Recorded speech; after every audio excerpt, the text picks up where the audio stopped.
নেত্রী মমতা বন্দ্যোপাধ্যায়, অভিষেক বন্দ্যোপাধ্যায় যাকে নমিনেশন দিয়েছেন তিনি বিপুল ভোটে জয়যুক্ত হয়েছেন। স্বভাবতই এবছর তার ব্যতিক্রম হবে না। হাসন বিধানসভা কেন্দ্রে তৃণমূল কংগ্রেস প্রার্থী করেছেন নানুরের ভূমিপুত্র তথা বীরভূম জেলা পরিষদের সভাধিপতি কাজল শেখকে। তাকে এই কেন্দ্রে প্রার্থী করায় বিজেপি ও কংগ্রেস প্রার্থীরা বহিরাগত তত্ত্বকে হাতিয়ার করে প্রচারের সুর চড়াচ্ছেন। হাসন বিধানসভা কেন্দ্রে বিজেপি প্রার্থী করেছেন নিখিল ব্যানার্জিকে। প্রার্থী তালিকায় নাম ঘোষণার পরেই কাজল শেখকে বহিরাগত প্রার্থী বলে ফাঁকা মাঠে প্রচার চালিয়েছেন তিনি।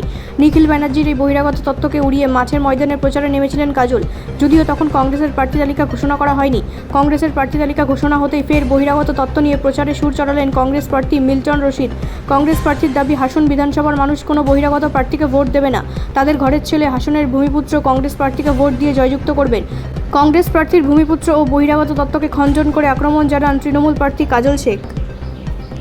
উনি আসছেন মানুষের সঙ্গে সৌজন্য বিনিময় করতে, পথসভা করতে। সর্বতই মামাটি মানুষের সৈনিক যারা আছে তারা সকলে ওখানে যাবে রামপুর বিধানসভায়, এবং উনি এখানে এসে আমাদের ওখানের ডক্টর আশিস বন্দ্যোপাধ্যায় উনি ওখানে ক্যান্ডিডেট আছেন, মামাটি মানুষের নেত্রী মমতা বন্দ্যোপাধ্যায়, অভিষেক বন্দ্যোপাধ্যায় ওনাকে নমিনেশন ফাইল করার জন্য বলেছেন। তো সর্বতই দেবের আবেদনের ভিত্তিতে ওখানকার মানুষ দুহাত ধরে মমতা বন্দ্যোপাধ্যায়, অভিষেক বন্দ্যোপাধ্যায় মমতা প্রার্থীকে আশীর্বাদ করবে এবং চতুর্থবারের জন্য বাংলার মসনদে মমতা বন্দ্যোপাধ্যায় বসবে, তার জন্য জোড়া ফুল চিহ্নে সকলে ছাপ দেবে। কংগ্রেসের প্রার্থী মিল্টন রশিদ আপনাকে বহিরাগত তকমা দিচ্ছে এবং বলছে, দেখুন কে কি বলছে ও বিষয় নিয়ে আমি আমার সময় নষ্ট করতে চাই না, অপব্যয় করতে চাই না। মাননীয় মুখ্যমন্ত্রী মাননীয় মমতা বন্দ্যোপাধ্যায় বীরভূম জেলার সভাধিপতি আসলে বসিয়েছেন। 2.5 বছর হয়ে গেল সেই জায়গায় শেষ স্থানে আমি আছি। জাতি ধর্ম মতামত নির্বিশেষে সকল সম্পদে মানুষের উন্নয়ন করছি।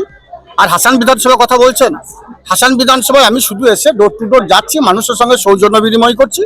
আর এখানকার ক্যান্ডিডেট মমতা বন্দ্যোপাধ্যায় করেছেন সেই চেহারাটা দেখাতে এসেছি। বাকি যে কাজটা 365 দিন মানুষের পাশে সুকুমার দার নেতৃত্বে এই রামপুরহাট 2 ব্লকের যে 9টি গ্রাম পঞ্চায়েত আছে এখানকার সংগঠন শক্তিশালী আছে, মজবুত আছে।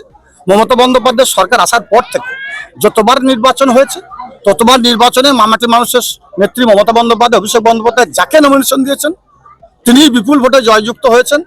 স্বভাবতই এবছর তার ব্যতিক্রম হবে না। এখানকার সৈনিক যারা আছে মমতা বন্দ্যোপাধ্যায়ের ব্লক কমিটি থেকে শুরু করে অঞ্চল কমিটি শুরু করে বুথ সভাপতি শুরু করে ত্রিস্তর গ্রাম পঞ্চায়েত উত্তীর্ণ জনপ্রতিনিধি বুথ সভাপতিরা সকলে মাঠে নেমে পড়েছে। মায়েরা বোনেরা দুহাত ভরে আশীর্বাদ করছে। একটু এদিকে ওদিকে তাকিয়ে দেখুন, বাকিদের মাঠে ময়দানে দেখা যাচ্ছে। কেন তাদের নামগুলো নিয়ে নিজেদের সময় অপব্যয় করছেন? একটা বিষয়, আপনার পাশে যিনি রয়েছেন তারাপীঠ মন্দির কমিটির সভাপতি তারা ময়দাকে বিজেপি নেতার পাশে দেখা গিয়েছিল, সেই নিয়ে একটা বিতর্ক তৈরি হয়েছিল, আজকে আপনার পাশে আছে, কি বলবেন? দেখুন, এটা আপনাদের ভুল ব্যাখ্যা। আপনারা এআই করে এটা বানিয়েছেন, এটা উচিত হয়নি। আপনারা হচ্ছে গণতন্ত্রের চতুর্থ স্তম্ভ। সংবাদ মাধ্যমে উচিত সঠিক তথ্য মানুষের সামনে পেশ করা। তারা ময়দা যার পাশে ছিল, আপনারা যার কথা বলছেন তিনি কি তার পাশে ছিলেন নাকি অন্য কারো পাশে ছিলেন? ভালো করে ছবিটা দেখেছেন? আর একবার দেখার জন্য অনুরোধ করছি আমাদের সকলকে। তারাময় বন্দ্যোপাধ্যায় মামাটি মানুষের সৈনিক। তারাময় দা মমতা বন্দ্যোপাধ্যায়, অভিষেক বন্দ্যোপাধ্যায় নির্ভীক সৈনিক। 2011 সাল থেকে মমতা বন্দ্যোপাধ্যায়ের সঙ্গে আছেন, অভিষেক বন্দ্যোপাধ্যায়ের পাশে আছেন। উনার গলাটা যদি কেটে দেওয়া যায় তবু মমতা বন্দ্যোপাধ্যায়, অভিষেক বন্দ্যোপাধ্যায় জিন্দাবাদী বের হবে, এর বাইরে অন্য কোনো কথা হবে না। তাই ওনাকে নিজের সমালোচনা করছেন, ভুল ব্যাখ্যা দিচ্ছেন, ভুল তথ্য পেশ করছেন।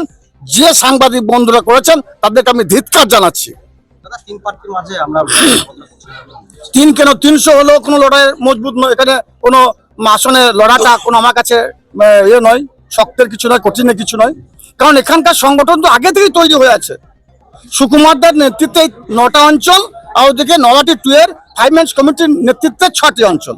15টি অঞ্চলে মমতা বন্দ্যোপাধ্যায় সৈনিক যারা আছে, অভিষেক বন্দ্যোপাধ্যায় সৈনিক যারা আছে, 365 দিন মানুষের সুখ দুঃখ আপদ বিপদে মানুষের পাশে থেকেছে। আর আমি 3টি প্রার্থী কার কথা বলছেন, তারাও আমার মনে হয় 2021 নির্বাচনে তারা লড়াই করেছিল, প্রতিদ্বন্দ্বিতা করেছিল। তারপর তাদের দেখা পাওয়া গেছে, এরিয়া মানুষ দেখেছে তাদেরকে। সেকেন্ড থার্ড ফোর্থ লড়াই করছে, তাহলে সেকেন্ড থার্ড ফোর্থ হওয়ার জন্য লড়াই করছে। কিন্তু 1 নম্বরে তৃণমূল কংগ্রেস আছে। বীরভূম জেলার 11টা বিধানসভাতে জোড়া ফুল ফুটবে, এ বিষয়ে দ্বিমতের কোনো অবকাশ নেই। কিন্তু 11টা বিধানসভা থেকে এই হাসান বিধানসভা কেন্দ্রে বিরোধীদের সব থেকে বেশি ভোটের ব্যবধানে পিছিয়ে রাখবো। কথাটা শুনে রাখুন, গণনা কেন্দ্রে যাবেন, বাক্স ওপেন হবে, শুধু জোড়া ফুল ফুটবে, বিরোধীরা শস্যের ফুল দেখবে। ব্যুরো রিপোর্ট, রাষ্ট্রীয় প্রসার বাংলা।